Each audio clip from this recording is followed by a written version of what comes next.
নমস্কার বন্ধুরা, আমার চ্যানেলে আপনাদের সকলকে স্বাগত। অবশেষে কনফার্ম হয়ে গেল, যেটা অনেক দিন ধরেই কানাঘুষো চলছিল, যে বাংলাদেশি প্লেয়ার মুস্তাফিজুর কি কেকেআরে এই বছরের আইপিএল খেলবে। অবশেষে সেই কনফার্ম নিউজ কেকেআর রিলিজ করে দিল মুস্তাফিজুর রহমানকে। তাই আগামী বছর 2026-এর আইপিএলে কলকাতা নাইট রাইডার্সের হয়ে মুস্তাফিজুর রহমানকে আর আমরা দেখতে পাবো না।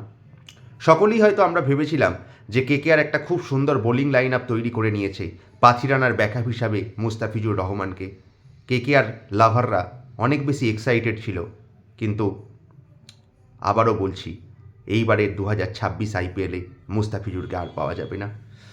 কারণ কেকেআর অলরেডি একটা প্রেস রিলিজ করেছে যে বিসিআই এবং আইসিসি গভর্নিং কমিটির নির্দেশেই কলকাতা নাইট রাইডার্স মুস্তাফিজুর রহমানকে ছেড়ে দিয়েছে আগামী আইপিএল সিজনের জন্য। এখন প্রশ্ন হচ্ছে যে কলকাতার প্রতি কি অবিচার হলো? হ্যাঁ, কলকাতার প্রতি অবিচার হলো। কারণ দেখুন, কোনো একটা দল যখন অকশন টেবিলে যায়, তখন যে প্লেয়ার লিস্টটা থাকে, সেই প্লেয়ার লিস্টটা ধরে ধরেই তারা কিন্তু অকশনের স্ট্র্যাটেজি তৈরি করে।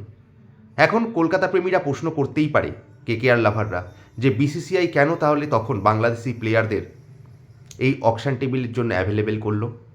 এটা একটা কিন্তু যুক্তিযুক্ত কোশ্চেন। কিন্তু আবার একদিক থেকে বলতে গেলে বলতে হয় যে always country comes first. BCCI এবং আমাদের কান্ট্রি যে ডিসিশন নিয়েছেন সেটা তো আমাদের রেসপেক্ট করতেই হবে। কলকাতার লাভাররা বলবে যে কেকেআরের প্রতি এই অবিচারটা হয়। আর যদি মুস্তাফিজুর রহমান কেকেআরের জায়গায় অন্য কোনো ফ্র্যাঞ্চাইজির হয়ে খেলতো, তাহলে কি বিসিসিআই এই নির্দেশটা দিতে পারতো? এটা একটা ডিবেটেবল কোয়েশ্চেন। তবে এখন আমরা আজকে যে বিষয়টা নিয়ে আলোচনা করব সেটা হলো অবশ্যই যে কেকেআর এই 9.2 করোড় দিয়ে যে মুস্তাফিজুর রহমানকে কিনেছিল, তাহলে এই 9,20,00,000 টাকাটা কলকাতা কি এখন ফেরত পাবে, নাকি কলকাতার জন্য আবার একবার অকশান বসবে? দেখুন, প্রথমেই আমি একটা ক্লিয়ার করে দিচ্ছি যে যারা বলছে আবার একটা অকশান হবে, এটা কিন্তু কোনো দিনই সম্ভব নয়। কারণ আমরা আগেও দেখেছি অনেক প্লেয়ারের জায়গায় রিপ্লেসমেন্ট হয়, অনেক প্লেয়ার নাম তুলে নেয়, তার জন্য কোনো দিন অকশান হয় না। অবশ্যই বিসিসিআই রিপ্লেসমেন্ট পলিসি অলরেডি জানিয়ে দিয়েছে যে কেকেআর চাইলে নিজের পছন্দের মতো একজন প্লেয়ারকে, সে ইন্ডিয়ান হোক ফরেনার হোক, কেকেআর রিপ্লেস করতে পারে মুস্তাফিজুর রহমানের জায়গায়। কিন্তু প্রশ্নটা এখানে নয়, প্রশ্নটা হচ্ছে 9,20,00,000 টাকা এই একটা হিউজ অ্যামাউন্ট মুস্তাফিজুরকে দিয়েছে। প্রথমেই বলে দিই, 9,20,00,000 টাকায় কিনলেও কিন্তু এখনও পর্যন্ত মুস্তাফিজুর রহমান একটি টাকাও পায়নি। তাই কলকাতার কাছে 9,20,00,000 টাকা এখনও আছে। এবার কথা, মানে কলকাতার যে প্রবলেমটা হচ্ছে কি জানেন তো, কলকাতা যদি এই 9,20,00,000 টাকাটা অকশন টেবিলে প্রথম থেকে পেত, তাহলে কলকাতা হয়তো একটা 2 কোটি 3 কোটি টাকার একটা ভালো বোলারকে নিত। তখন কি হতো জানেন তো, যে ব্যালেন্স 6 কোটি বা 6.5 কোটি টাকাটা থাকতো, সেখান থেকে কলকাতা আরও অনেক বেটার ফরেন প্লেয়ারের পিছনে দৌড়াতে পারতো। যেমন আমি একটা প্রাইম এক্সাম্পল দিচ্ছি, কপার কনলি। এই কপার কনলির পিছনে কিন্তু কলকাতা দৌড়েছিল, কিন্তু যখনই দেখেছে কলকাতার হাতে পার্স কম আছে, কারণ আগে কলকাতা মুস্তাফিজুরকে নিয়ে নিয়েছে। এখন ধরুন মুস্তাফিজুরকে যদি মুস্তাফিজুরের জায়গায় কোনো প্রেশারকে কম টাকায় নিত, তাহলে সেই এক্সট্রা অ্যামাউন্টটা থাকতো, তখন কপার কনলির পিছনে দৌড়াতে পারতো। আলটিমেটলি কপার কনলিকে পাঞ্জাব নিয়ে নেয়, কলকাতা বাধ্য হয় রচিন রবীন্দ্রকে নিতে। আমি বলছি Rachin Ravindra is also a good player, with due respect of Rachin Ravindra, but কেকেআরের ফার্স্ট প্রিফারেন্সটা ছিল কপার কনলি। আবারও একটা সেম এক্সাম্পল লিয়াম লিভিংস্টোন। হ্যাঁ, লিয়াম লিভিংস্টোনের রেটটা হয়তো 13 কোটি চলে গেছে, কলকাতা হয়তো পারতো না, বাট কলকাতা আরেকটু পর্যন্ত দৌড়াতে পারতো লিয়াম লিভিংস্টোনের জন্য।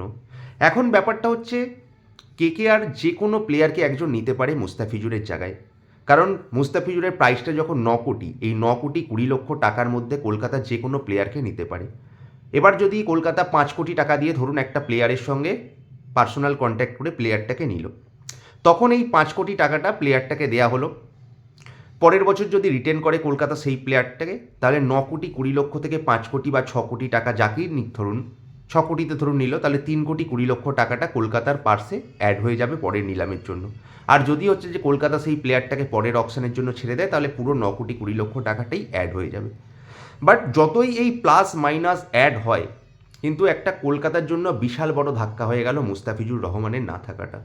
কারণ পুরো অকশনের যে স্ট্র্যাটেজি, সেই গেম প্ল্যান স্ট্র্যাটেজিটাই পুরো প্রবলেম হয়ে গেল। মানে এখানে এরকম নয় যে একটার জায়গায় একটা ভালো বোলার তুলে নিলাম, কিন্তু এই একটা ভালো বোলারকে যদি কম দামে পেতো তাহলে বাকি পার্টসটা আমি এমন এক্সাম্পল দিলাম এইভাবে ইউজ করতে পারতো। তাই কলকাতার জন্য খুব খুব চাপ একটা, যে এখন মুস্তাফিজুরের প্রপার রিপ্লেসমেন্ট খুঁজতে হবে।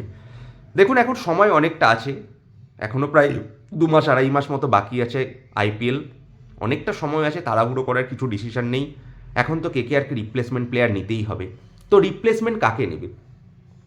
দেখুন বিসিসিআই বা আইপিএল গভর্নিং কমিটি জানিয়ে দিয়েছে যে যে কোনো ফরেন বা ইন্ডিয়ান প্লেয়ারকে রিপ্লেস করতে পারো, কিন্তু কলকাতা এখন একটু যদি বুদ্ধি করে বিসিসিআইয়ের কাছে আবেদন করে যে অকশানে অ্যাভেলেবেল ছিল না এইরকম প্লেয়ারকেও আমরা নিতে চাই। কারণ দেখুন কলকাতার ওপর তো অন্যায় হলো, এবার কেকেআর একটা রিকোয়েস্ট তো পাঠাতে পারে। আমি কেন বলছি আপনারা সকলেই বুঝতে পেরে গেছেন। কলকাতার যে power hitting coach Andre Russell IPL থেকে রিটায়ারমেন্ট নিয়েছে, কিন্তু আইপিএলের নাম দেয়নি। তাই যদি একবার আন্দ্রে রাসেলকে ফিরিয়ে আনা যেত, 9 কোটি টাকায় যদি ফিরিয়ে আনা যায়, ইভেন 7-8 কোটিতেও, তাহলে কিন্তু হিউজ হিউজ ডিল কলকাতার জন্য। যদিও রাসেল এখন নিজের বেস্ট ফর্মে নেই, তবুও যদি একবার রাসেলকে ফিরিয়ে আনা যায়, জানি হয়তো হবে না, একবার তবু রিকোয়েস্ট করে দেখা যাক না, একটা লেটার পাঠানোই যাক না কেকেআরের তরফ থেকে আইপিএলকে, যদি রাসেলকে পাওয়া যায়। মানে আইপিএলে তো নাম দেয়নি, তার জন্য যদি পাওয়া যায়। এছাড়াও যদি কলকাতা যে যে প্লেয়ারগুলোকে তাকাতে পারে সেগুলো হচ্ছে, দেখুন হ্যারি ব্রুক, কারণ এমন নয় যে একজন বোলারের জায়গায় বোলারকেই নিতে হবে। আমি যদি ভালো বোলার না পাই, একটা যদি আতিপাতি বোলার নেই, 4 ওভারে হচ্ছে যে 50 খেলো, সেখানে আমাদের অন্যান্য যে ইন্ডিয়ান বোলার যারা আছে তারা যদি 4 ওভারে 55-60 খায়, যদি 5-10টা রান বেশিও দেয়, আমি একজন ফরেন ভালো প্লেয়ারকে নেবো।